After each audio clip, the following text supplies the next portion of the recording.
Everyone, it's me Krishna. Today I am going to discuss about a case study, ASIC versus Citigroup 2007. The Citigroup Global Markets Australia Private Limited is a global financial service company and an arm of Citigroup that is located in Australia. The business of Citigroup is carried out through several divisions including trading in equities and investment banking. Employees working in this area of investment banking are constantly in a position to access confidential information. The business area is referred as the private side. One of the employees of the private side made a discovery that the public side of Citigroup had made a purchase of shares in Patrick. The public side was instructed to stop making the purchase and were not given the reason for it. The trader from the public side made a sale of 20% of the shares that were bought in Patrick shortly after the conversation. The SIC, as a result of this, brought claims against the Citigroup. Here are some of the duties which was breached by the Citigroup.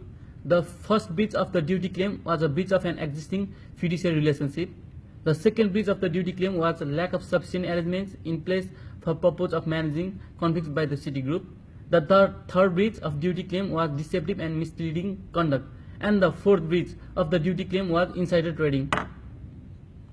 A critical analysis of the decision in relation to the Corporation Act are described below.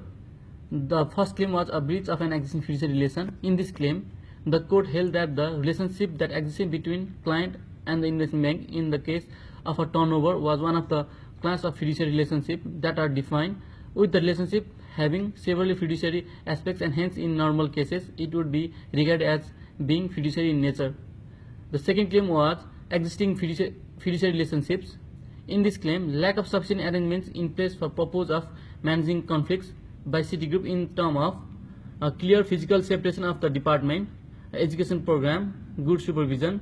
The